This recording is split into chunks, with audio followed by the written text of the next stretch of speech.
Le téléphone vibra contre la table de nuit à minuit 23. Reine Callahan se réveilla en sursaut, le cœur battant déjà la chamade avant même de voir l'appelant. Le nom de June s'afficha sur l'écran comme un avertissement. Maman. La voix n'était qu'un murmure, entrecoupé de larmes et de claquements de dents. Junie. Chérie, qu'est-ce qui ne va pas? Reine se redressa, attrapant déjà ses vêtements de sa main libre. Quelque chose n'allait vraiment pas. Junie n'a jamais appelé aussi tard. Je suis à une station-service à Iron Ridge. Il m'a jeté dehors dans la neige. Je n'ai pas mon manteau. Je n'ai rien. Les mots frappèrent Reine comme de l'eau glacée. Iron Ridge était à 320 km. Elle pressa le téléphone contre son oreille, tendant l'oreille pour entendre par-dessus ce qui ressemblait à un hurlement de vent. Qui t'a jeté dehors? Junie, parle-moi. Raconte-moi exactement ce qui s'est passé. Silu, il m'a frappé et traîné dehors. Il a dit que je mentais encore à son sujet. Lorraine est restée là à regarder. Elle m'a traité de petite menteuse et m'a dit que je devais apprendre ma leçon dehors. Le sang de Reine s'est enflammé. Elle enfilait déjà un jean. Son uniforme de traiteur était encore froissé par terre après sa journée de 16 heures. L'uniforme sentait encore l'ail et le romarin du dîner d'entreprise qu'elle avait organisé. Tu es blessé, Junie? J'ai besoin de savoir à quel point tu es blessé. Mon épaule. Il y a quelque chose qui ne va pas. Je n'arrive pas à la bouger correctement. Et mes doigts n'arrêtent pas de trembler. Ils sont si froids, maman. Je ne les sens plus. Au téléphone, Reine entendait le rugissement du vent et le bourdonnement lointain de l'enseigne au néon de la station-service. Un blizzard. Les prévisions météo l'annonçaient toute la semaine. Les températures descendaient jusqu'à -10. Des rafales de vent jusqu'à 96 km/h. Reste à l'intérieur du magasin. Ne sors sous aucun prétexte. Parle au caissier. Dis-leur que ta mère arrive. Je viens te chercher tout de suite. Maman, c'est trop loin. Les routes sont vraiment mauvaises. J'ai vu 3 voitures dans le fossé en allant à la station-service. Je m'en fiche si je dois traverser l'enfer. Reste tranquille. Tu me comprends? Oui. La voix de June faiblissait. Maman, dépêche-toi. Reine raccrocha et attrapa ses clés sur la commode. Elle ne prit pas de manteau. Elle ne prit rien d'autre que son sac à main et l'argent de secours qu'elle gardait dans sa boîte à bijoux. 300 $ en billets de 20, assez pour l'essence et tout ce dont elle pourrait avoir besoin. La porte du garage s'ouvrit en grinçant et la neige lui fouetta le visage comme de minuscules balles.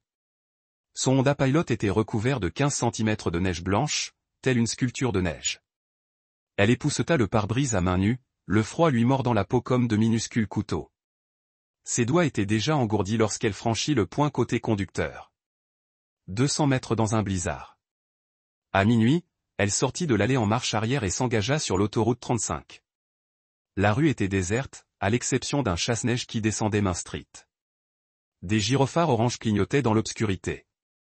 L'autoroute 35 disparaissait sous ses pneus, la neige frappant son pare-brise plus vite que les essuie-glaces ne pouvaient le dégager.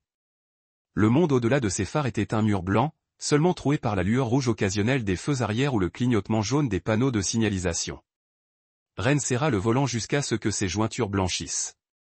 Le compteur affichait 72 km/h, dangereusement rapide pour ses conditions, mais pas assez rapide. Chaque kilomètre lui semblait durer 10 km. Chaque minute lui semblait durer 1 heure. Elle repensa à la dernière fois qu'elle avait vu Junie. La veille au matin, se dépêchant de se préparer pour le mariage des Henderson, Junie était restée silencieuse au petit déjeuner, fourrant des œufs brouillés dans son assiette au lieu de manger. « Ça va, ma puce ?» avait demandé Reine, juste fatiguée. « Silu, tu te fais du souci ?» Junie avait hésité un instant. Elle avait l'air de vouloir dire quelque chose. Puis elle avait secoué la tête. « Non, il va bien. » Mais Junie n'allait pas bien. Reine le voyait maintenant avec la lucidité qu'apportait une traversée de la tempête en voiture vers son enfant blessé. Junie essayait de lui dire quelque chose depuis des semaines. Sa façon de rester dans sa chambre quand Silas était à la maison. Sa façon d'arrêter de parler de l'école, d'inviter des amis. Sa façon de sursauter ce matin-là quand Silas avait claqué sa tasse de café trop fort. Le téléphone de Reine sonna de nouveau. Silu. Elle laissa tomber sur la messagerie. Que ça sonnait encore et encore. Dot. Au 4e appel, elle répondit. Elle devait garder les mains sur le volant, mais le haut-parleur fonctionnait. Où diable es-tu? Sa voix était pâteuse. Ivre. Bien sûr qu'il était ivre. Au volant. C'est le milieu de la nuit. Rentre chez toi. Il faut qu'on parle. Je vais chercher ma fille. Silence. Et puis quelle fille? Elle s'est enfuie. Bon courage. Peut-être que maintenant on peut avoir un peu de paix dans cette maison. Un semi-remorque la dépassa, projetant un mur de neige qui l'aveugla pendant 3 secondes terrifiantes. Elle tint bon, sentant le pilote vaciller légèrement avant de retrouver sa prise. Elle ne s'était pas enfuie, Silu. Tu l'as battue et jetée dehors dans un blizzard. Cette petite te bourre la tête de mensonges depuis des mois. C'est une manipulatrice, tout comme son père, qui essaie de s'immiscer entre nous. Ren n'avait jamais dit à Silas qui était le père de June. Elle était tombée enceinte à 23 ans d'un homme qui lui avait promis le monde, puis avait disparu lorsqu'elle lui avait annoncé le bébé. Mais elle ne l'avait jamais traité de pire qu'absent devant Junie. Elle ne ment pas. Je ne l'ai jamais touché. Tu sais, je ne ferai pas ça. J'aime cet enfant comme si c'était la mienne. Mais Ren le savait. Elle le savait depuis des mois, peut-être plus longtemps. La façon dont Junie tressaillait quand Silas élevait la voix. La façon dont elle arrêtait de parler de l'école, de ramener des amis à la maison. La façon dont elle avait commencé à porter des manches longues même en été. Elle prétendait avoir toujours froid. Comme Junie, 2 semaines auparavant, avait demandé s'ils pouvaient déménager dans un endroit plus petit. Juste tous les deux. Ren s'était dit que c'était les hormones de l'adolescence. L'adaptation à la présence d'un beau-père. Des douleurs de croissance normale. Elle avait eu tort. Dangereusement tort. On verra bien, dit-elle avant de raccrocher. Le téléphone sonna de nouveau immédiatement. Elle l'éteignit. Borne kilométrique 127. Borne kilométrique 134. Borne kilométrique 141. Le trajet dura 3h47 minutes. Ren compta chaque borne kilométrique, chaque panneau de sortie. Elle croisa 4 voitures dans le fossé et 2 accidents. Nouveau et qu'elle planifie ses études universitaires. Je me soucie qu'elle ne bronche plus lorsque les hommes élèvent la voix. Elle ramassa son sac à main et fit un pas vers la sortie. La seule chose que j'attends de vous, c'est que vous purgiez chaque jour de votre peine de 18 ans. Et quand vous sortirez, je veux que vous vous souveniez que vous aviez la chance de fonder une vraie famille et que vous l'avez gâchée parce que vous aimiez faire du mal à un enfant. Ren, ne me laisse pas ici. J'ai besoin de toi. Elle se dirigea vers la sortie sans se retourner. S'il vous plaît, je ferai n'importe quoi. Je vais tout céder.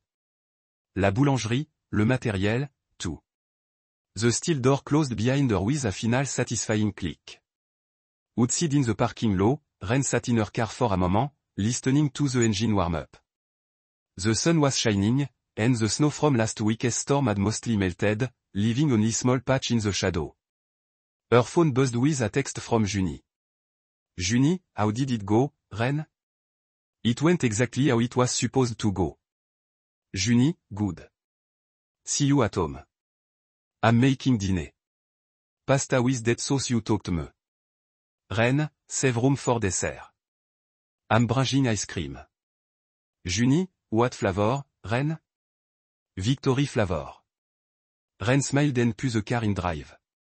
The road stretched ahead of her, clear and straight, leading home to the life she'd built from the wreckage of her marriage. Behind her, the prison grew smaller in her rear view mirror until it disappeared entirely. She'd never looked back again. The snow had melted weeks ago, but she could still remember the drive through the blizzard. 200 mètres through the worst storm in 20 years to save her daughter. 200 mètres that had changed everything that it had been worth every frozen terrifying meal at home. Junie was in the kitchen stirring sauce with her good arm while humming something Ren didn't recognize. The house smelled like garlic and basil in safety. How was prison? Junie asked without turning around. Exactly like you'd expect. Grey and sad and full of people who made terrible choices. Did they try to apologize? He tried. He didn't take care. Junie turned around, her face serious. Bien. Some people don't deserve forgiveness. Noren agreed, hanging uppercut. They don't. Simon Latte, Lauren Braxton took a plea deal, 5 years probation, 300 hours of community service, and $30,000 in restitution. She aged a decade in amount since her arrest, her silver hair gone white, and her confident posture replaced by the hunched shoulder of someone who had been cooked. Ren didn't attend that hearing. She didn't need to. Delaney handled everything.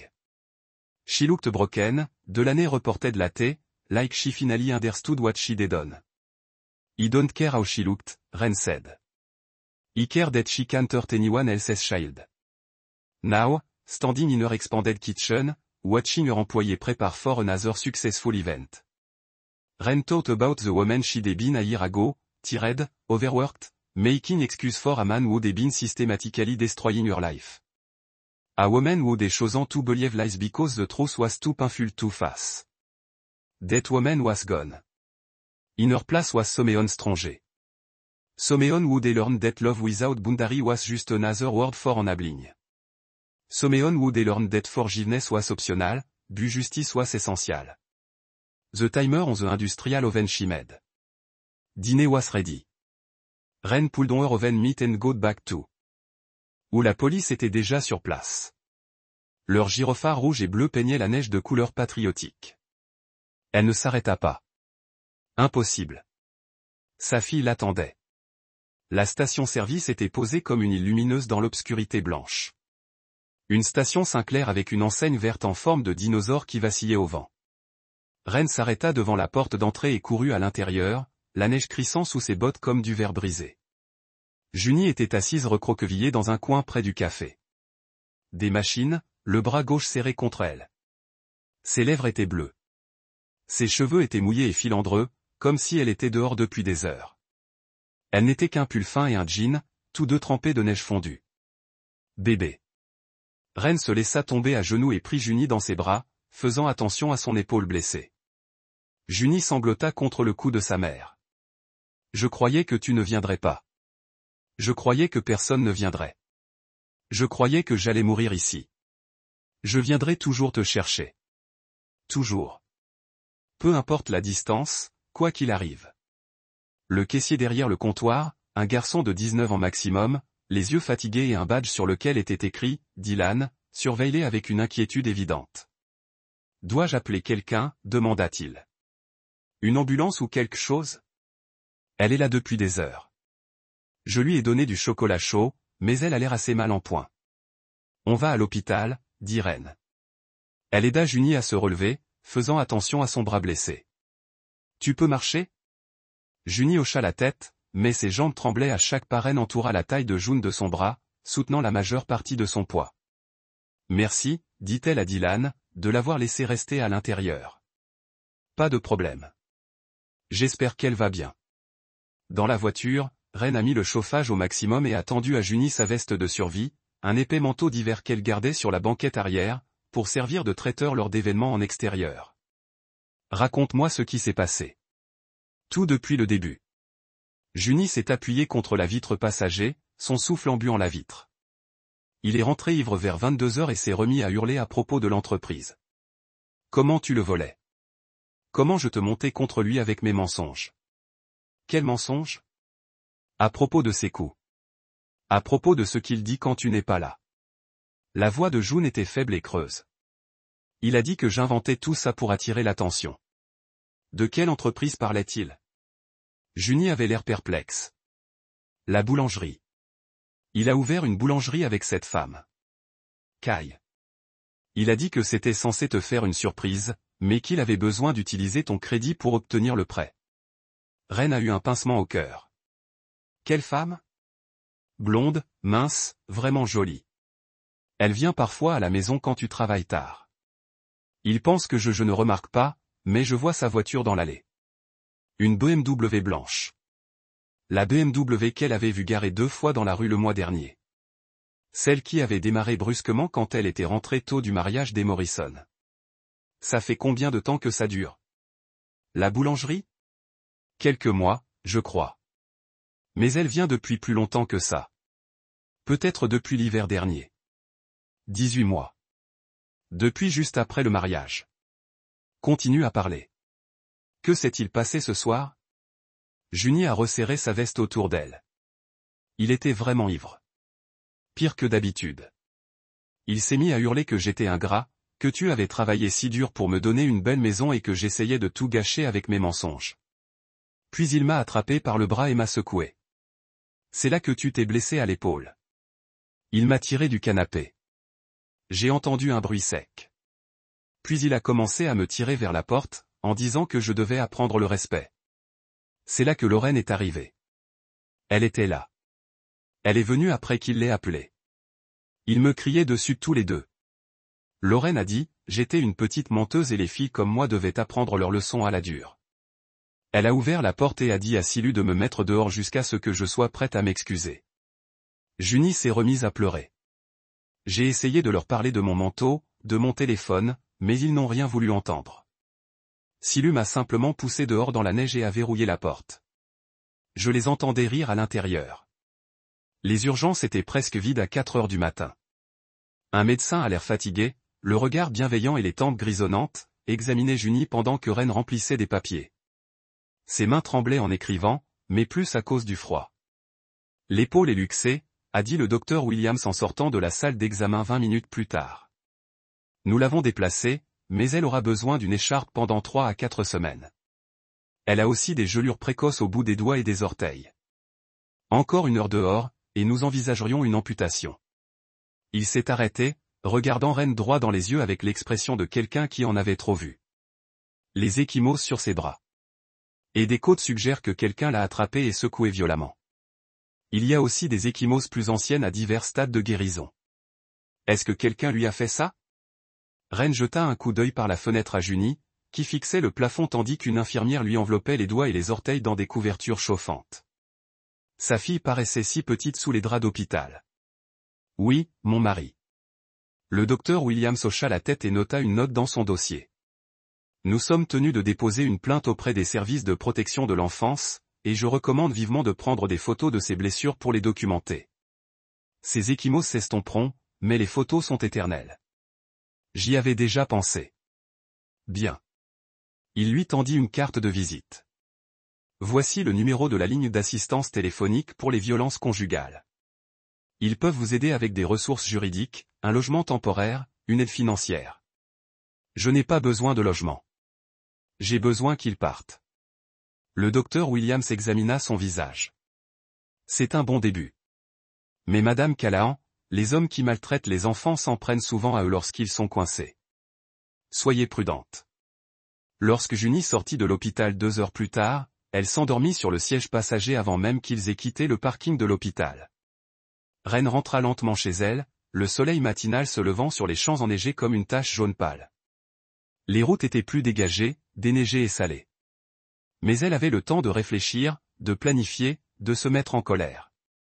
Junie s'agita lorsqu'ils arrivèrent dans l'allée. « Maman, on est rentré. »« Il est là ?»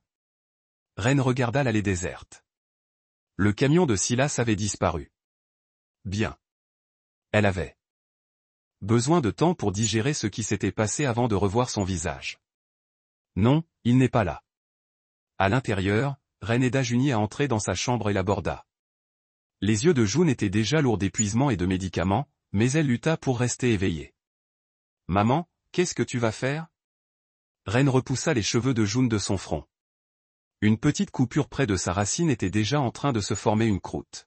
« Je vais arranger ça. »« Tu me crois sur tout ? » ?»« Sur toutes les fois où il m'a fait du mal quand tu n'étais pas là. » La question brisa le cœur de Reine. « Je te crois. J'aurais dû te croire plus tôt. J'aurais dû voir ce qui se passait. » Les yeux de June se remplirent de larmes. « Je l'ai dit à Kendra il y a quelques semaines, quand elle était venue dîner.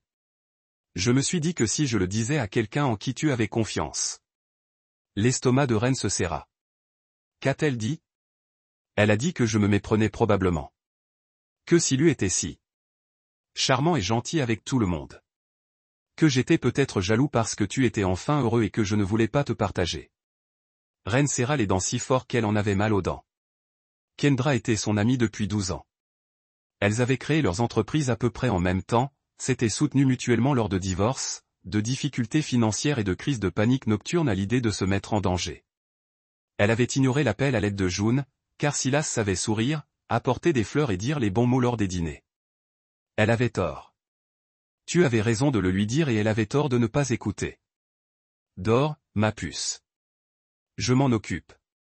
Lorsque la respiration de June s'est calmée et a retrouvé le rythme profond du sommeil, Ren est allée à son bureau et a ouvert son ordinateur portable. Elle s'est connectée au compte bancaire professionnel que Silas avait insisté pour qu'il fusionne pour une gestion financière plus facile 6 mois après leur mariage. Le solde affichait $112 847 le mois dernier. Il était de $15 500, si bien que ses mains tremblaient en parcourant les transactions. Les dépôts réguliers de ses emplois de traiteur étaient là. Les fiançailles de Henderson, le mariage de Morrison, 3 déjeuners d'affaires pour le cabinet d'avocats du centre-ville. Mais il y avait des retraits qu'elle ne reconnaissait pas. Des retraits importants avec des descriptions apparemment officielles.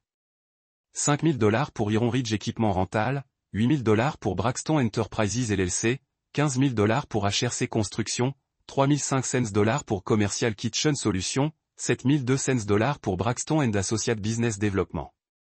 Tous autorisés par sa signature professionnelle, des transactions qu'elle n'avait jamais effectuées.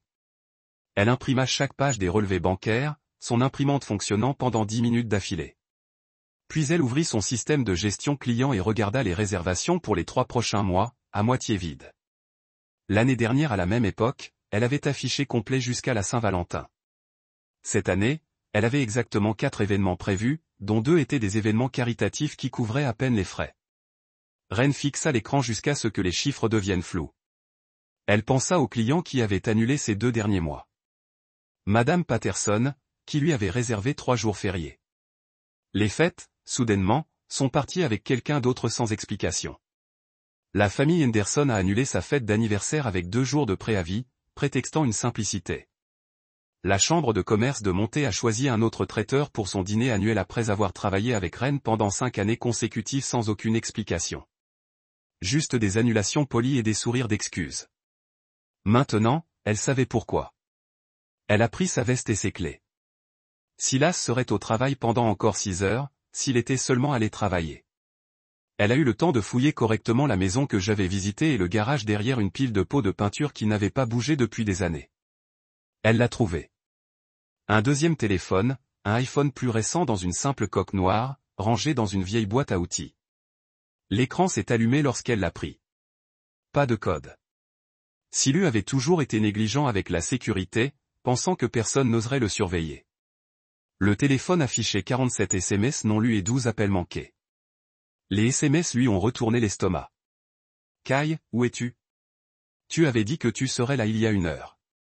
Silas, aux prises avec un drame familial. Le gamin a encore essayé de semer le trouble. Kai, quel genre de problème? Silas, comme d'habitude. Inventer des histoires. Essayer de monter Ren contre moi. Kai, tu devrais peut-être l'envoyer en pension. La faire sortir de la maison. Silu, je devrais peut-être faciliter les choses. Ren remonta la page, lisant des semaines de messages. Des mois de messages. Kai, quand est-ce qu'on lui parle de la boulangerie, Silu? Bientôt, une fois que tout sera en place. Kai, je me sens toujours mal d'avoir utilisé son crédit. Et si elle la prenait avant qu'on soit prêt? Silu, elle ne le fera pas. Elle est trop occupée avec sa petite entreprise de traiteur pour s'intéresser à l'argent réel. Et même si elle la prenait, que ferait-elle? Elle est trop faible pour me combattre. Kai, et Junie? Elle me regarde bizarrement quand j'arrive. Comme si elle savait quelque chose. Silu. Les enfants voient ce qu'ils veulent voir. Une fois Ren sortie et la fille partie, c'est notre affaire, notre vie. Plus de complications. Kai, comment vas-tu t'en débarrasser? Silu. Ren partira d'elle-même une fois qu'elle aura réalisé l'ampleur des dettes du traiteur. Quant à l'enfant, il existe des internats pour adolescents en difficulté. Des endroits de style militaire. Une vraie discipline. Ren prenait des captures d'écran de chaque message. Ses doigts bougeaient automatiquement tandis que son cerveau essayait de traiter ce qu'elle lisait. 18 mois de planification, 18 mois à voler son entreprise, à manipuler ses clients et à planifier de se débarrasser d'elle et de Juni comme si c'était des problèmes à résoudre. Elle trouva ensuite les photos. Des photos d'une petite boulangerie avec des murs fraîchement repeints et des fours industriels. Des photos de Kai en tablier blanc riant de quelque chose hors champ. Des photos de documents juridiques montrant le nom de Ren comme copropriétaire d'une entreprise dont elle n'avait jamais entendu parler. Des photos de Juni prises par la fenêtre de leur cuisine, datées de 6 mois. Son téléphone sonna. Encore Silu. Cette fois, elle était prête. « Où es-tu » demanda-t-il. « À la maison. »« Où est Juni ?»« En sécurité. »« Elle doit rentrer. »« Elle a cours demain. »« Les gens je poserai des questions si elle n'est pas là. »« Elle a besoin de guérir de ce. »« Que tu lui as fait ?»« Je ne lui ai rien fait. » Elle est tombée dans les escaliers. Tu sais comme elle est maladroite quand elle dramatise. Ren a regardé les SMS encore ouverts sur son téléphone. Une fois la fille partie, elle n'est pas tombée. Silu, tu l'as frappée. Tu lui as déboîté l'épaule et tu l'as laissé dehors dans un blizzard mourir de froid. Tu dramatises. Les enfants sont plus coriaces qu'on ne le pense. Elle va bien. Elle a des engelures aux doigts et aux orteils. Silence. Silu. Elle a des engelures parce que tu as laissé une fille de 15 ans dehors par moins 10 degrés Celsius. Elle était irrespectueuse. Parfois, les enfants ont besoin de conséquences. De vraies conséquences. Pas de l'éducation douce que tu as donnée. Des conséquences pourquoi? Pour avoir menti à mon sujet. Pour avoir essayé de te monter contre moi. Pour avoir été une enfant gâtée qui pense que le monde tourne autour d'elle. Ren ferma les yeux et compta jusqu'à 5. Sur quoi mentait-elle? Tu sais quoi? Toutes ces histoires qu'elle t'a racontées sur moi. Sur la façon dont je la traite soi-disant quand tu n'es pas là. Sur ma méchanceté supposée envers elle. Comment la traites-tu quand je ne suis pas là? Comme si elle méritait d'être traitée avec discipline. Avec structure, quelque chose que son vrai père n'avait jamais pris la peine de lui apprendre avant de s'enfuir et de te laisser gérer ses problèmes. La ligne se tut, à l'exception du souffle rauque de Silu. Je rentre à la maison, dit-il finalement. Et quand j'arriverai, on s'assoira et on aura une vraie conversation sur le comportement de ta fille, sur le respect, sur ce qui arrive aux enfants qui mentent sur leurs parents. Non, dit Ren d'une voix ferme et froide. Tu ne rentreras pas. Pas aujourd'hui. Plus jamais. Elle raccrocha et éteignit le téléphone que j'avais appelé son bureau. Elle ouvrit un nouveau document sur son ordinateur et commença à taper. Chaque détail dont elle se souvenait, chaque bleu sur les bras de June qu'elle avait attribué à des blessures sportives ou à une maladresse, chaque fois que Juni avait tressailli. Ou se taisait dès que Silas entrait dans une pièce. Chaque client qui avait abandonné sans explication ces 6 derniers mois. Chaque mensonge qu'elle s'était raconté sur les raisons pour lesquelles Juni semblait si malheureuse ces derniers temps. Elle était encore en train de taper au clavier lorsque le soleil s'est levé, peignant la cour enneigée de tons rose et or. Ren était assise sur le parking du commissariat de Monta, fixant le bâtiment en briques à travers son pare-brise. Le soleil matinal se reflétait sur la neige, donnant à tout un aspect propre et neuf.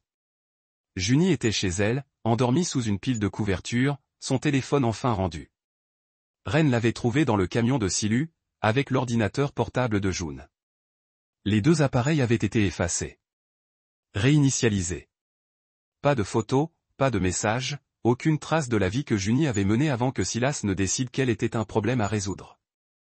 Elle entra dans le commissariat et s'approcha de la réception. L'agent de service leva les yeux de ses papiers. Un homme d'âge moyen au regard bienveillant, portant une alliance.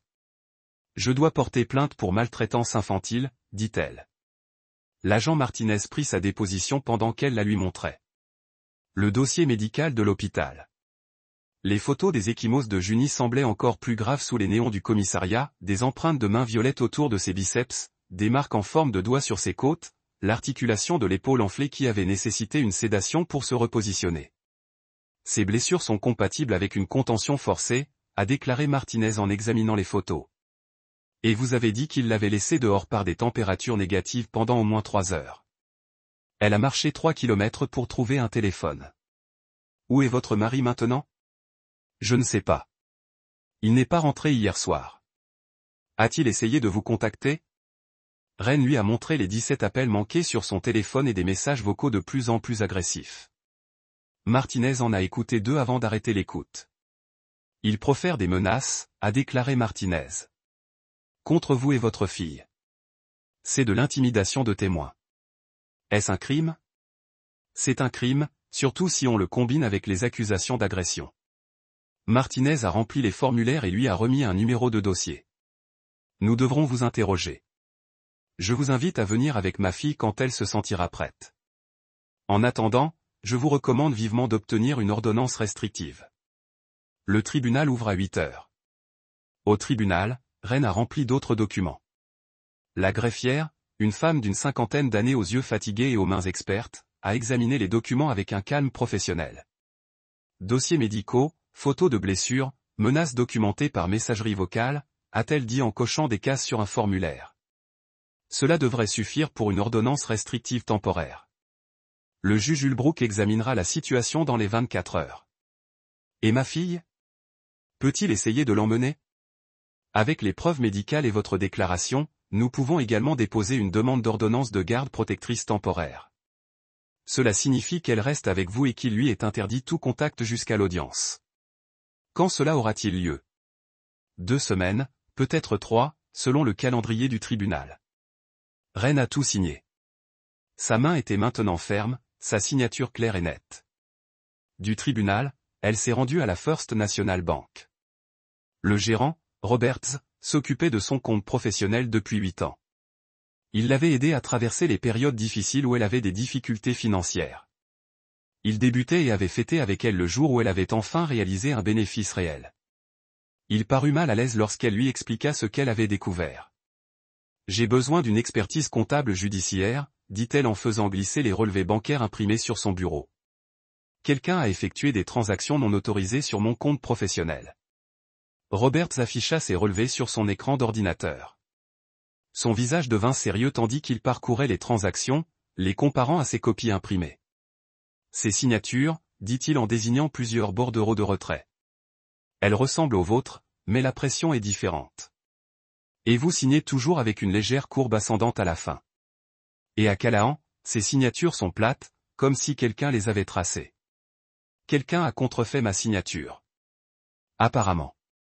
Madame Callahan, je dois vous demander, avez-vous une idée de qui pourrait avoir accès à des échantillons de votre véritable signature? Reine pensa au compte courant joint, aux documents de partenariat commercial. Silas avait insisté pour qu'elle signe les formulaires d'assurance et les documents fiscaux qu'ils avaient remplis ensemble. Mon mari avait accès à tous mes documents financiers.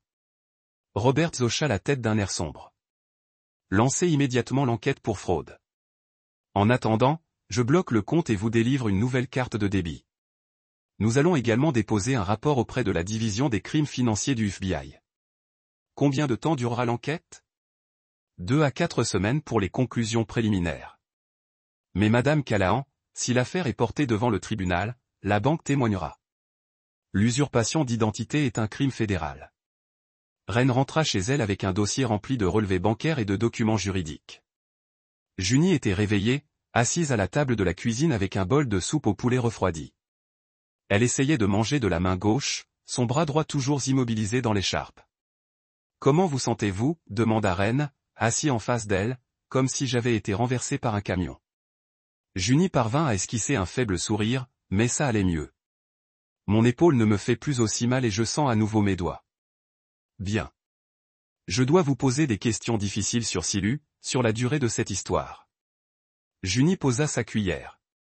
Elle tinta contre le bol en céramique dans la cuisine silencieuse. Depuis l'année dernière, juste après. Tu l'as épousé. Ça a commencé doucement.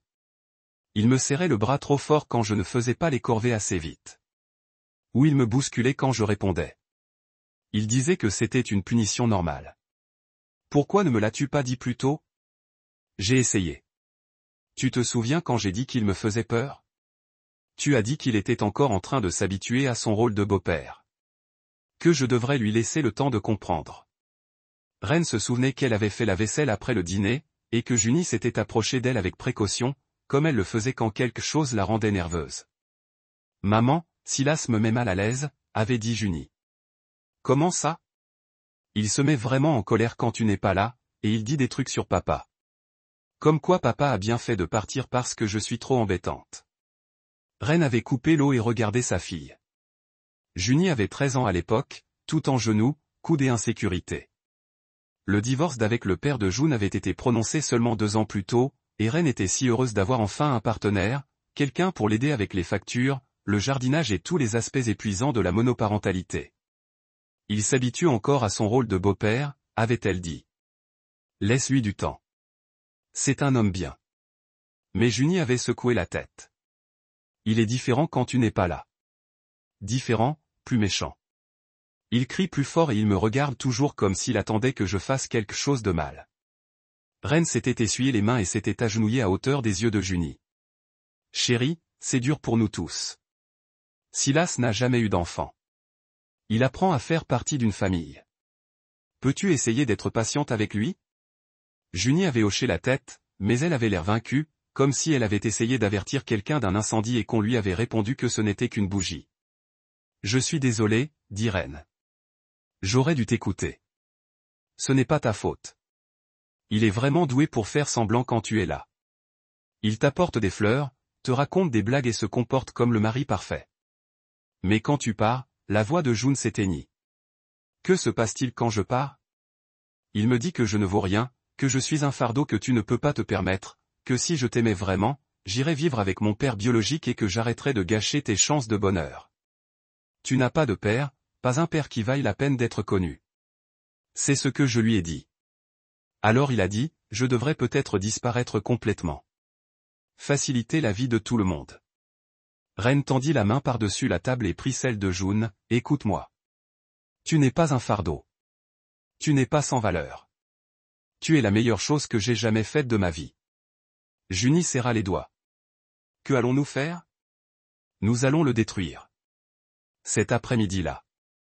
Pendant que Junie dormait, Ren fouilla les affaires de Silu avec une précision chirurgicale.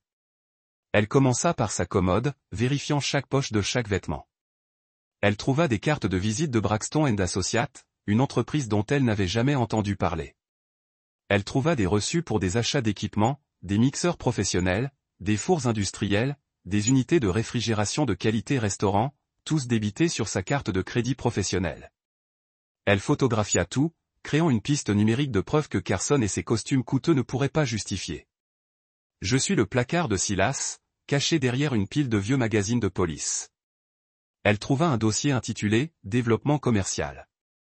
À l'intérieur se trouvaient les documents de constitution de 3 SARL différentes, toutes mentionnant Ren comme associé ou copropriétaire, tous signés de sa fausse signature. Son téléphone sonna. Delaney Rusk, l'avocate qu'elle avait appelée le matin même.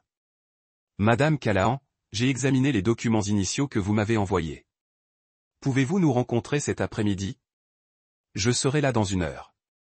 Elle se rendit une fois de plus à Iron Ridge, mais cette fois, elle ne se précipitait pas dans un blizzard. Cette fois, elle avait un plan. La boulangerie était située sur Main Street, coincée entre la quincaillerie Peterson et une librairie d'occasion appelée Second Chance. Les vitrines étaient recouvertes de papier craft, mais elle pouvait voir du mouvement à l'intérieur par les interstices. L'enseigne au-dessus de la porte indiquait « Braxton & Associates Artisan Bakery, ouverture prochaine ». Elle se gara de l'autre côté de la rue, à un café, et commanda un latte dont elle ne voulait pas. La table près de la fenêtre lui offrait une vue imprenable sur la porte d'entrée de la boulangerie. T230. Silas sortit. Il n'était pas seul. La femme blonde des photos marchait à ses côtés, la main posée sur le bas de son dos, un geste si familier qu'il trahissait des mois de pratique. Kai Frémont ressemblait comme 2 gouttes d'eau à ses photos, impeccablement soignées, avec cette démarche assurée qui n'avait jamais eu à se soucier de payer son loyer ou de nourrir un enfant avec $20. Ils restèrent devant la boulangerie à discuter. Silas montra les fenêtres, faisant des gestes comme s'il expliquait les plans de rénovation. Kai hocha la tête et rit, se tenant suffisamment près pour que leurs épaules se touchent. L'intimité facile de 2 personnes qui étaient ensemble depuis plus de quelques mois, 18 mois, selon les SMS. Ren a soulevé son téléphone et a commencé à enregistrer une vidéo. La caméra a tout capturé. Silu désignant le bâtiment avec une fierté évidente. Kai lui toucha le bras pendant qu'elle parlait. la façon dont ils se déplaçaient ensemble comme un couple qui préparait cela depuis très longtemps qu'un adjoint du shérif s'est arrêté derrière la voiture de Ren. Elle le regarda dans son rétroviseur alors qu'il sortait et se dirigeait vers le café. Il entra et s'approcha de sa table. « Madame, est-ce que tout va bien ? » « Je vais bien, officier. J'attends juste quelqu'un. Vous êtes assis ici depuis environ 1 heure. Les gens d'en face ont appelé. Ils ont dit que quelqu'un prenait des photos de leur entreprise. » Ren se retourna vers la boulangerie. Silas et Kai étaient partis, mais elle pouvait maintenant les voir à travers la fenêtre, se déplaçant à l'intérieur comme si les lieux leur appartenaient, ce qu'ils avaient fait, selon les documents légaux, en utilisant son crédit et sa fausse signature. « J'étais de mon mari et de sa petite amie. Je monte un dossier de divorce. » L'expression du député s'adoucit. Il était jeune, peut-être au début de la trentaine, avec une sorte d'air sympathique qui suggérait qu'il avait déjà géré des situations domestiques. « Ah, je vois. Eh bien, vous ne pouvez pas vous garer ici indéfiniment, mais je comprends la situation. Essayez peut-être un endroit différent la prochaine fois. Moins évident. Bon conseil. Merci, officier. Vous avez besoin d'aide, de ressources ? Nous travaillons avec le refuge pour victimes de violences domestiques du comté de Mason. J'ai un avocat, mais merci. » Alors qu'elle s'éloignait, son téléphone sonna avec un SMS. Numéro inconnu. Arrêtez de me suivre ou j'appelle la police. Ren sourit et supprima le message. Qui l'appelle la police ? Elle n'avait rien à cacher. Le cabinet d'avocats de Delaney Rusk était situé au-dessus de Green Coffee, sur Main Street, au centre-ville de Monta. Ren monta les escaliers étroits avec une boîte de banquier remplie de preuves, de relevés bancaires, de rapports médicaux, de photographies, de messages textes imprimés et d'une clé USB contenant tout le 2e téléphone de Silu. La salle d'attente était petite mais confortable, avec des certificats au mur et des livres de droit qui semblaient réellement usagés plutôt que décoratifs. Delaney est venue la saluer exactement à l'heure, une femme d'une 40aine d'années, avec des cheveux gris acier et le genre de poignée de main qui signifiait des affaires. Madame Callahan, entrez. Le bureau de Delaney était exactement ce que Ren avait espéré lorsqu'elle avait recherché sur Google l'avocat du droit de la famille, Monta, Minnesota. Propre, organisé avec des photos de famille qui suggéraient que Delaney comprenait ce que signifiait protéger les enfants. J'ai vu vos premiers documents, dit Delaney en faisant signe à Ren de s'asseoir. Dis-moi ce que tu veux. Je veux qu'il parte définitivement et je veux qu'il paie pour ce qu'il a fait à ma fille. Accusation pénale ou civile ? Les deux. Tout. Je veux qu'il perde tout comme il a essayé de nous faire tout perdre. Delaney ouvrit la boîte et commença à trier les preuves. Elle a passé 20 minutes à lire en silence, prenant parfois des notes sur un bloc-notes légal. Son expression devenait plus sombre à chaque document. C'est une très bonne preuve, dit-elle finalement. Extrêmement bien. Les preuves médicales à elles seules suffisent pour justifier des accusations d'agression criminelle. À la fraude financière s'ajoute l'usurpation d'identité et le détournement de fonds. Les messages textes montrent une préméditation et un complot. Est-ce suffisant pour le condamner ? C'est suffisant pour le détruire. Mais je dois vous prévenir, il va se battre salement. Les hommes comme ça le font toujours. Il essaiera de vous faire paraître instable. Affirmez que votre fille ment pour attirer l'attention.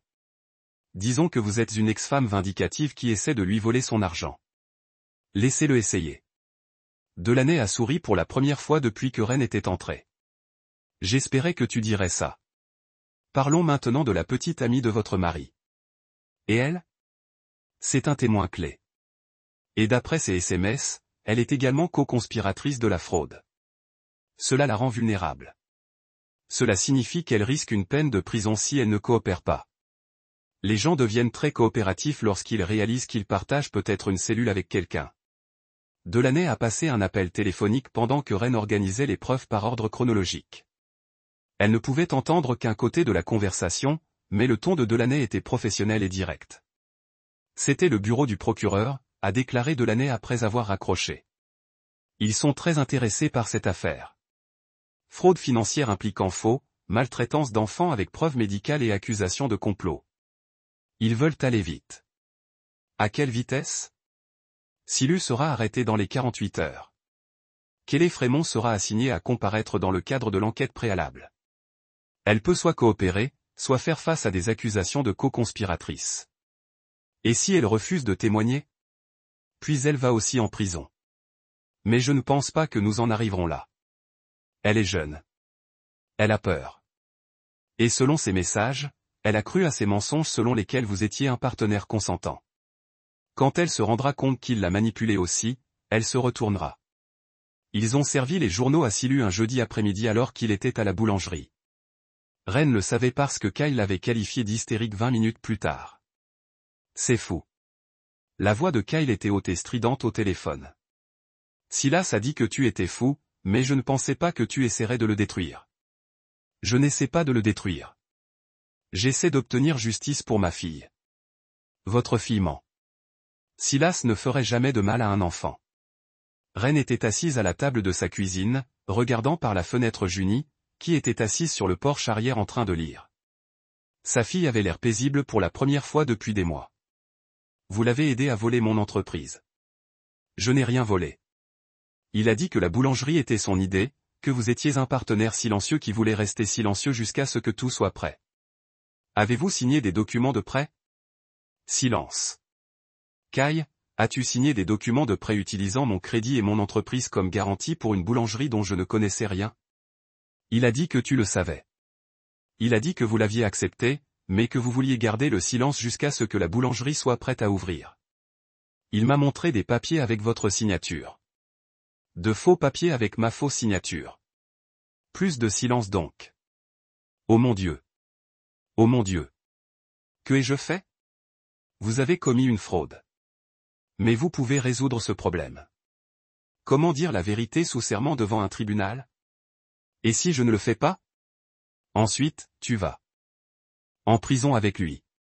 Le vol d'identité est un crime fédéral, Kyle. Et vous avez signé les papiers. Votre nom est sur tout. La ligne a été coupée 30 minutes plus tard, Kyle a rappelé. Sa voix était plus faible maintenant, effrayée. Si je témoigne, que m'arrive-t-il? Ren regarda à nouveau Junie. Sa fille dessinait quelque chose dans un cahier pour la première fois depuis des mois. Cela dépend de votre aide. Je ne veux pas aller en prison. Alors dis la vérité. Tout cela. Depuis combien de temps couchez-vous avec mon mari? Combien d'argent vous saviez qu'il volait? Ce qu'il vous a dit sur le fait de se débarrasser de moi et de ma fille. Il a dit que tu comptais le quitter de toute façon. Que tu avais compris pour nous et que tu attendais juste le bon moment. Il a dit que l'entreprise était en faillite et que vous cherchiez quelqu'un à blâmer. L'entreprise faisait faillite parce qu'il la volait et sabotait mes clients. Que veux-tu dire par sabotage? Vous ne le saviez pas? Il appelait mes clients et leur disait que je n'étais pas fiable, que j'annulerais probablement à la dernière minute, qu'il devrait trouver des traiteurs suppléants. Kyle resta silencieux pendant un long moment. Il m'a dit que tes clients partaient parce que tu étais négligent. Parce que tu étais distrait par les problèmes de mariage. Il n'y avait aucun problème de mariage jusqu'à ce que je découvre ce qu'il faisait à ma fille. Elle ne l'a vraiment pas inventé. Elle a un dossier médical. Kyle photographie d'ecchymose. Jure dû au fait d'avoir été laissé dehors dans une tempête de neige. Qu'en pensez-vous? Un autre silence. Puis, d'une voix si petite, Ren ne pouvait presque pas l'entendre. Je pense que j'ai commis une terrible erreur. Oui, vous l'avez fait. Mais il n'est pas trop tard pour y remédier. 3 jours plus tard, Delaney a appelé pour faire le point. Kyle Fremont a accepté de témoigner en échange de l'immunité. Elle fournit des dossiers financiers, des SMS et une déclaration complète sur la fraude dans la boulangerie. Et Silas? Arrêté ce matin. Il est détenu sans caution en attendant son procès.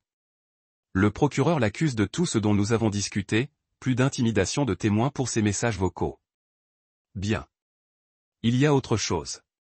Lors de l'arrestation, ils ont trouvé des preuves supplémentaires. Silu avait documenté ses abus. Le sang de Ren se glaça. Que veux-tu dire? Des photos sur son téléphone. Des photos des bleus de votre fille. Des photos d'elle en train de pleurer.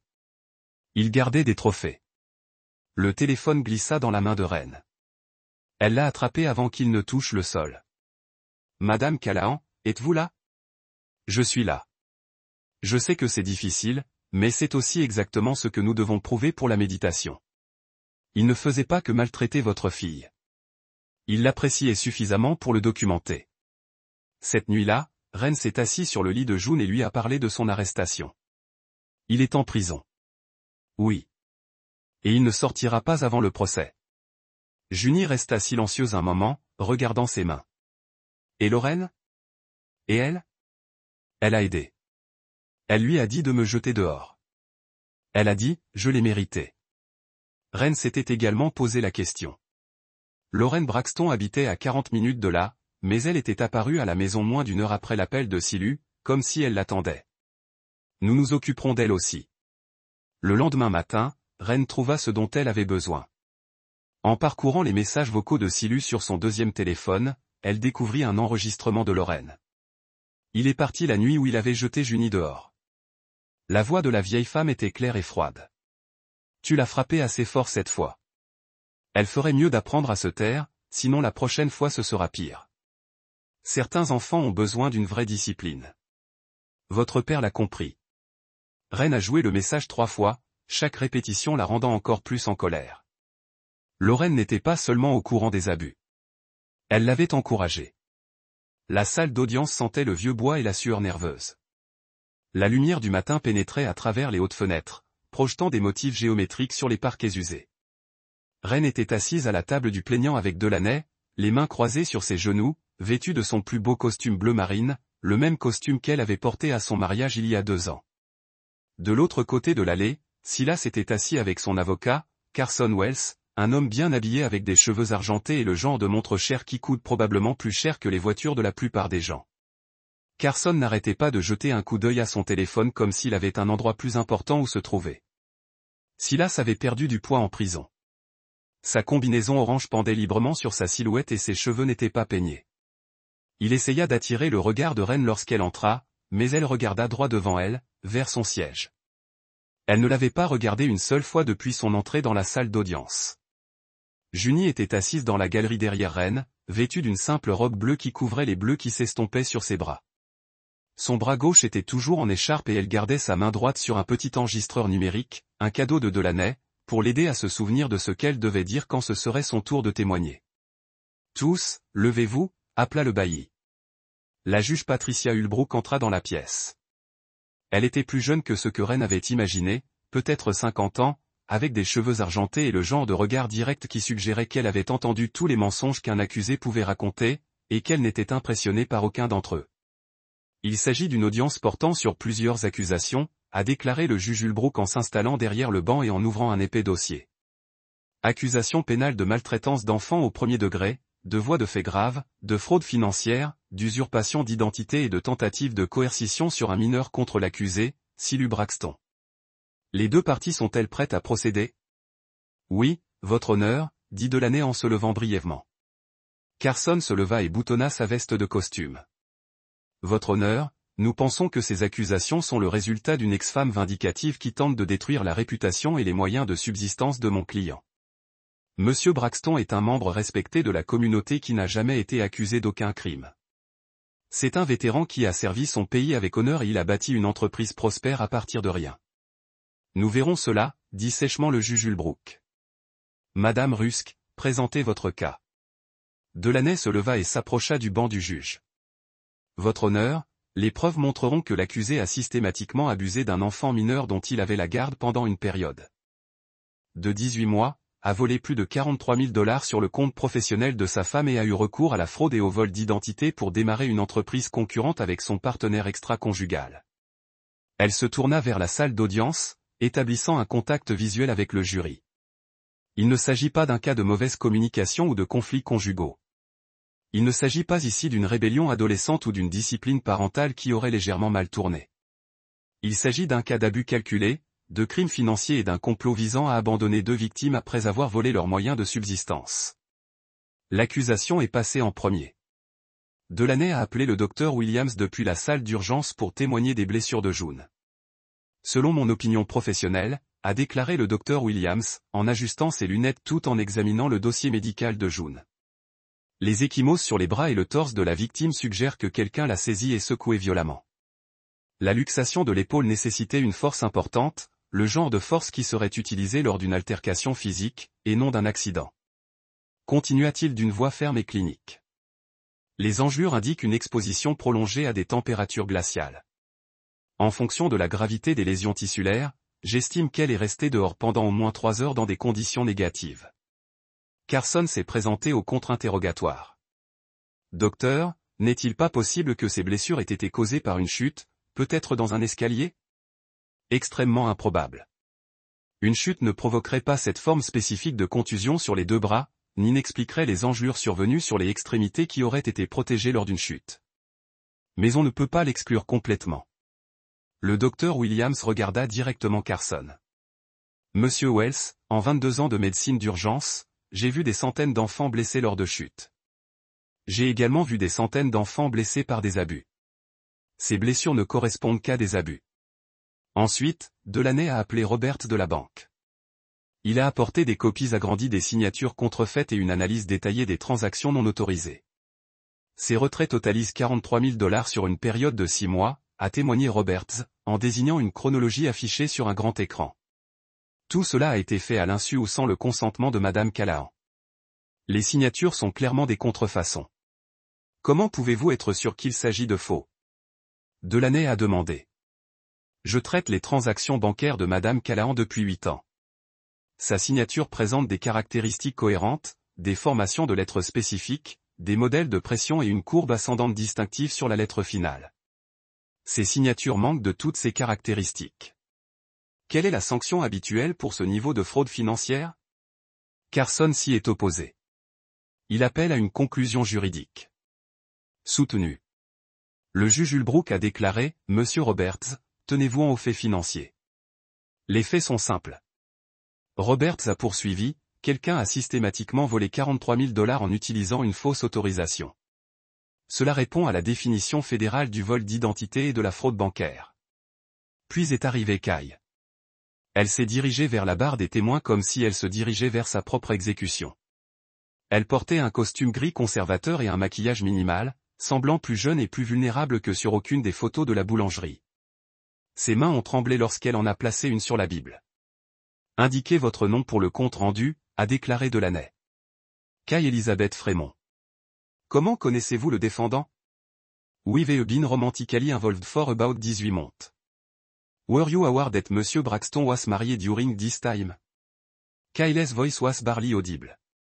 Yes. Did you participate in opening a business with Monsieur Braxton? We opened a bakery together in Iron Ridge. Braxton and Associate Artisan Bakery. Whose money was used to start this business? Silas said it came from his wife's business account. He said she was a silent partner, that she knew à propos de la boulangerie mais je voulais la garder silencieux jusqu'à ce que nous soyons prêts à décoller. Avez-vous déjà parlé directement à Madame Callahan de ce partenariat commercial? Non.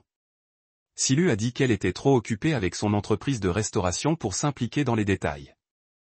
Avez-vous signé des documents de prêt en utilisant le crédit de Madame Callahan? Kay regarda Silas pour la première fois depuis son entrée dans la salle d'audience.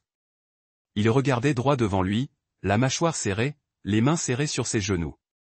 Oui, Silas a déclaré qu'elle avait déjà approuvé les prêts, mais qu'elle ne pouvait pas venir elle-même à la banque en raison d'engagement professionnel. Alors, vous avez signé des documents juridiques au nom de quelqu'un que vous n'aviez jamais rencontré? Silu a déclaré qu'il était normal pour les partenariats commerciaux que de nombreux couples gèrent leurs finances de cette façon. Delaney se dirigea vers sa table et prit un dossier. Votre honneur, j'aimerais présenter des preuves qui montrent les véritables intentions de l'accusé envers sa femme et sa belle-fille. Elle a remis des copies des SMS au juge et au jury. Ren observa le visage de Silas pendant que les messages étaient lus à haute voix. Son avocat lui a murmuré quelque chose à l'oreille, mais Silas ne l'a pas fait. Répondre. Une fois que Ren est sorti et que la fille est partie, c'est notre affaire. Quel contexte rendrait acceptable la menace de se débarrasser d'un enfant de 15 ans, a demandé sèchement le juge Ulbrook. Carson n'avait pas de réponse. Sa fille comme des obstacles à sa nouvelle vie. Les preuves montrent une escalade des abus visant à les chasser afin qu'ils puissent réclamer leurs biens. Le dernier élément de preuve provenait du propre téléphone de Silu. Ren l'avait trouvé en copiant les messages textes, un mémo vocal qu'il avait enregistré lorsqu'il pensait que le téléphone était éteint pendant qu'il parlait à sa mère. Légèrement déformé, mais complètement clair. Elle est trop vieille maintenant. J'aurais dû me débarrasser d'elle plus tôt. Elle gâche tout. Lorraine a dit que la même chose aurait dû la mettre à la porte lorsqu'elle a atteint la puberté. Les enfants, rien que des ennuis. Ren est trop mou. Je prends toujours le parti de la fille. Une voix de femme répondit. Lorraine Braxton, vous faites la bonne chose. Certains enfants ont besoin d'une vraie discipline. Votre père l'a compris. Parfois, il faut les démonter avant de pouvoir les reconstruire. La salle d'audience est devenue silencieuse. Même Carson a arrêté de mélanger les papiers. Junie a fait un petit bruit depuis la galerie comme si elle essayait de ne pas pleurer. Ren se tourna. Et croisa son regard, prononçant les mots « Tu es en sécurité ». Carson se leva. Votre honneur, cet enregistrement a été obtenu illégalement sur la propriété de l'accusé lors d'une perquisition légale. Delaney l'interrompit. Madame Callahan avait parfaitement le droit d'examiner les affaires de son mari dans leur domicile conjugal commun. L'enregistrement viole le secret professionnel de l'avocat. Aucun avocat n'est impliqué dans cette conversation, votre honneur. Delaney a déclaré, il s'agit simplement de l'accusé discutant de ses crimes avec sa mère. Le juge Ulbrook a étudié la transcription. L'enregistrement est recevable. Monsieur Wells, votre client souhaite-t-il témoigner en son propre nom? Carson et Silas ont chuchoté pendant plusieurs minutes. Ren pouvait voir Carson secouer la tête à plusieurs reprises tandis que Silas faisait un geste de colère. Finalement, Carson se leva. Non, votre honneur, la défense repose. La juge Ulbrook a demandé une brève suspension avant de rendre sa décision. Le jury s'est retiré et les conversations ont repris dans la galerie tandis que les gens s'étiraient et vérifiaient leur téléphone. Ren sortit de la salle d'audience et trouva Junie assise sur un banc dans le couloir, regardant par une grande fenêtre la pelouse enneigée du palais de justice. « Comment vas-tu » demanda-t-elle en s'asseyant à côté de sa fille. « Je n'arrête pas de penser qu'il va sortir de là et que rien ne lui arrivera, » a déclaré Junie. « Que tout le monde le croira à ma place. Que je devrais rentrer à la maison et faire comme si tout était normal. Il vous croit. Les preuves sont trop solides et vous ne retournerez jamais dans cette maison. Et si sa mère essayait de dire que je mens encore? Et si elle se présentait? Ren attendait cette question. Lorraine Braxton avait été assignée à témoigner, mais elle ne s'était pas présentée au tribunal. Selon l'huissier, elle affirmait qu'elle était tombée malade soudainement et avait fourni le mot du médecin. Elle n'est pas là. Et même si elle l'était, j'ai quelque chose qui la fera taire définitivement. Quoi? Ren a montré à Junie son téléphone. Sur l'écran se trouvait le message vocal que Lorraine avait laissé à Silu la nuit où il avait jeté Junie dehors. Elle ferait mieux d'apprendre à se taire, sinon la prochaine fois ce sera pire. Certains enfants doivent être brisés avant de pouvoir être réparés. Le visage de June est devenu pâle. Elle savait. Elle savait ce qu'il faisait et elle voulait qu'il le fasse. Elle va payer pour cela aussi. Lorsque le tribunal a repris 30 minutes plus tard, le jury est revenu avec des expressions sérieuses. La juge Ulbrook a examiné ses notes pendant un moment avant de parler. Avant de rendre ma décision sur l'accusé, elle a dit, je veux aborder les preuves concernant Lorraine Braxton. Delaney a écouté la messagerie vocale de Lorraine. La voix de la vieille femme résonnait dans la pièce, froide et calculatrice, encourageant la violence contre un enfant. L'expression du juge Ulbrook se durcissait à chaque mot. Sur la base de cette preuve, je lance un mandat d'arrêt immédiat contre Lorraine Braxton pour complicité de maltraitance d'enfants et de complot en vue de commettre une fraude. Son absence à comparaître devant le tribunal aujourd'hui sera considérée comme un mépris. Sur la base des preuves présentées dans cette salle d'audience, je vous déclare coupable toutes les charges. Maltraitance d'enfants au premier degré, voies de fait grave, fraude financière d'un montant de 43 000 $, vol d'identité et tentative de coercition sur un mineur. Sa voix portait le poids d'une autorité absolue. Les preuves montrent que vous avez systématiquement abusé d'un enfant dont vous aviez la garde pendant plus de 18 mois, volé les affaires de votre femme pour financer une liaison extra-conjugale et projeté d'abandonner les deux victimes après avoir volé leurs moyens de subsistance. Ce comportement représente l'une des cruautés les plus calculées que ce tribunal ait vues. Elle regarda directement Silas. Ce tribunal vous condamne à 18 ans de prison d'État sans possibilité de libération conditionnelle. Vous paierez également une restitution intégrale à Madame Callahan d'un montant de 43 000 $ plus dommages-intérêts, et il vous sera définitivement interdit tout contact avec la victime ou sa mère. L'huissier se dirigea vers Silas tandis que Carson se levait d'un bond. Votre honneur, nous demandons un appel immédiat et une libération sous caution en attente. Refusé. Monsieur Braxton sera immédiatement placé en détention. La caution est révoquée en raison du risque de fuite et de la gravité des crimes contre un mineur. Comme les menottes claquèrent autour des poignets de Silas, il regarda finalement Ren. Son visage était tordu par la rage et quelque chose qui aurait pu être du désespoir. Ce n'est pas fini, dit-il alors qu'il le conduisait vers la porte. Vous pensez avoir gagné, mais ce n'est pas fini. Oui, ça l'est, a répondu Ren, sa voix résonnant clairement dans la salle d'audience. La juge Ulbrook a frappé avec son marteau. Monsieur Braxton, toute nouvelle menace entraînera des accusations supplémentaires. Retirez-le de ma salle d'audience. Alors que la porte se refermait derrière Silas et le bailli, Ren sentit la main de June se glisser dans la sienne. Est-ce vraiment fini, murmura Junie. C'est vraiment fini. La nouvelle enseigne de restauration Blizzard et Flamme brillait sous le soleil de l'après-midi, les lettres peintes en rouge et or sur fond noir. Ren se tenait devant sa cuisine agrandie, regardant son équipe de 6 employés se préparer pour la fête d'anniversaire d'Henderson, les mêmes clients qui avaient annulé sa visite l'année précédente. Ils avaient appelé il y a 2 mois il y a quelques jours, embarrassés et désolés, lui demandant si elle accepterait d'organiser la célébration de leur 40e anniversaire. Après tout, Dashid a dit oui. Les affaires étaient les affaires, et les Henderson avaient appris la leçon sur la façon de croire aux mensonges. La nouvelle installation était 3 fois plus grande que son ancienne cuisine. Avec un équipement de qualité commerciale et suffisamment d'espace pour organiser des événements pouvant accueillir 500 personnes. L'expansion avait été financée en partie par l'argent de la restitution et en partie par la croissance explosive des affaires une fois que la nouvelle de ce à quoi elle avait survécu s'était répandue. D'une manière ou d'une autre, le fait d'avoir survécu à Silu Braxton avait incité les gens à lui faire davantage confiance. Si elle pouvait gérer un mari sociopathe et en sortir plus forte, elle pourrait certainement gérer leur réception de mariage.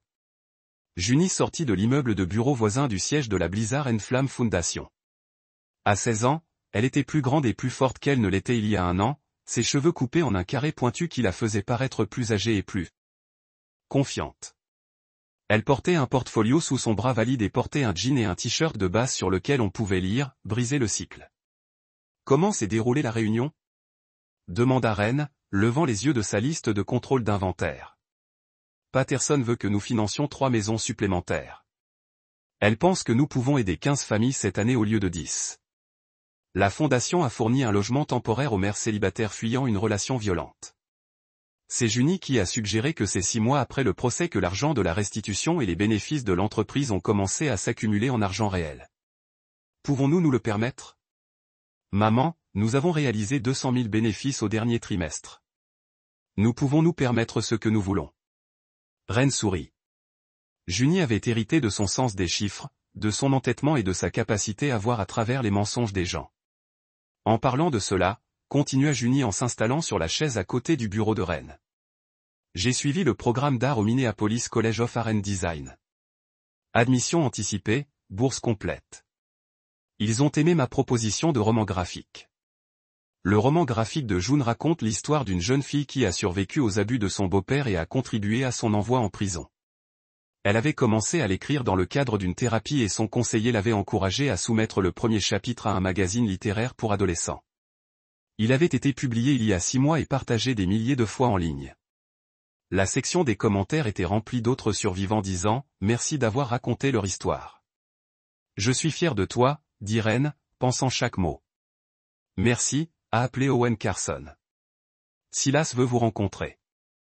Ren s'y attendait. Silas écrivait des lettres depuis la prison depuis des mois.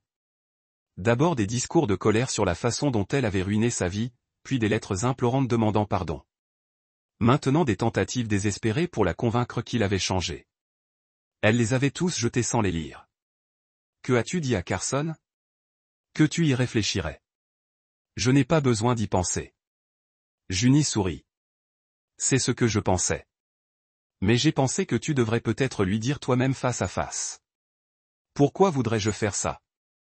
Parce que vous n'avez jamais pu lui dire exactement ce que vous pensez de lui en personne alors qu'il est enfermé dans une cage où il ne peut blesser personne. 2 jours plus tard, Ren s'est rendu à la prison d'État de Stillwater. L'installation était située derrière plusieurs clôtures surmontées de barbelés, ressemblant exactement à ce qu'elle était, un endroit où la société gardait ses prédateurs les plus dangereux. Elle portait son plus beau costume et n'avait sur elle rien d'autre que son permis de conduire et ses clés de voiture. Ils l'ont fouillée à 2 reprises avant de la laisser entrer au parloir. Un espace stérile avec des tables et des chaises en métal boulonnées au sol. Silas avait l'air plus petite que dans son souvenir. La prison l'avait vieilli d'une manière qui n'avait rien à voir avec le temps. Ses cheveux étaient plus fins, son visage décharné et il bougeait comme quelqu'un qui avait appris à être constamment conscient des menaces. Il portait une combinaison orange et des menottes qui claquaient lorsqu'il s'asseyait. Reine. Il essaya de sourire, mais cela ressemblait plutôt à une grimace. Tu as l'air bien. Vraiment bien. Les affaires doivent bien marcher. Elle s'assit en face de lui à la table en métal. Entre eux se trouvait une épaisse feuille de plexiglas avec une petite ouverture pour la conversation. Elle pouvait sentir une odeur de désinfectant et autre chose. La peur peut-être, ou le désespoir. Que veux-tu? Je veux m'excuser pour tout. Je buvais trop et je ne pensais pas clairement. Je n'ai jamais voulu blesser Junie. J'ai juste perdu le contrôle. Ren le regardait sans parler. Je sais que j'ai fait des erreurs, continua-t-il en se penchant en avant comme si la proximité rendait ses mots plus convaincants, mais j'ai suivi une thérapie ici. Séance de groupe. J'apprends la gestion de la colère et les relations saines. Je suis une personne différente maintenant. Vous avez jeté une jeune fille de 15 ans dehors dans une tempête de neige. J'ai fait une erreur. Vous avez commis 17 ans d'erreur. Tout à la fois. La façade de Silas est légèrement fissurée. Écoute, je sais que tu es en colère. Je comprends ça. Mais nous aussi, nous avons passé de bons moments, n'est-ce pas? Tu te souviens quand nous sommes allés au lac supérieur pour ton anniversaire? Tu as dit que je t'avais fait sentir en sécurité pour la première fois depuis des années. Ren s'en souvenait. Cela avait été un week-end parfait de randonnée, de feux de camp, de longues conversations sur la construction d'une vie ensemble. Elle avait eu plus d'espoir qu'elle ne l'avait fait depuis le départ du père de June. Je me souviens aussi que tu as passé ce week-end à envoyer des SMS à Kai pendant que je dormais. Son visage rougit. Ce n'est pas comme ça que c'était. Non, comment c'était? Kai n'était alors qu'un ami. Quelqu'un à qui parler. Vous travailliez toujours stressé par l'argent. J'avais besoin de quelqu'un qui me comprenne. Alors, vous avez décidé de voler mon argent et d'abuser de mon enfant. Je n'ai jamais abusé de personne. Junie est dramatique. Elle l'a toujours été. Elle donne l'impression que tout est pire qu'il ne l'est. Ren fouilla dans son sac à main et en sortit une photo. Les bras meurtris de June emmenés à l'hôpital. Elle l'a tenu devant le plexiglas. Cela vous semble-t-il dramatique? Silas jeta un coup d'œil à la photo et détourna rapidement le regard. Les enfants ont facilement des bleus. Elle s'est probablement fait ça pour attirer l'attention. Vous vous êtes enregistré en train de parler de me débarrasser de ma fille. Ta propre voix, Silas. Vos propres mots sur votre propre téléphone. Je ne le pensais pas de la façon dont ça sonnait. J'étais juste frustré. Chaque enfant se plaint de ses parents. J'étais juste en train de me défouler. Ren se leva. Je suis venu ici pour te dire quelque chose. Tu pensais que j'étais faible. Tu pensais que je ne me battrais pas pour elle. Vous pensiez pouvoir me voler, abuser de mon enfant et repartir à zéro avec votre petite amie pendant que nous ramassions les morceaux. Elle se pencha plus près du plexiglas, sa voix tombant juste au-dessus d'un murmure. Vous aviez tort sur tout. Silas tendit la main vers le verre comme s'il essayait de toucher son visage. Ren, s'il te plaît. Je t'aime toujours. Nous pouvons résoudre ce problème. Les gens font des erreurs, même de grosses erreurs. Je m'en fiche si tu m'aimes. Je m'en fiche si tu es désolé. Je m'en fiche si tu as changé. Mais je tiens à ce que ma fille soit en sécurité. Je me soucie qu'elle dessine à nouveau, qu'elle ria.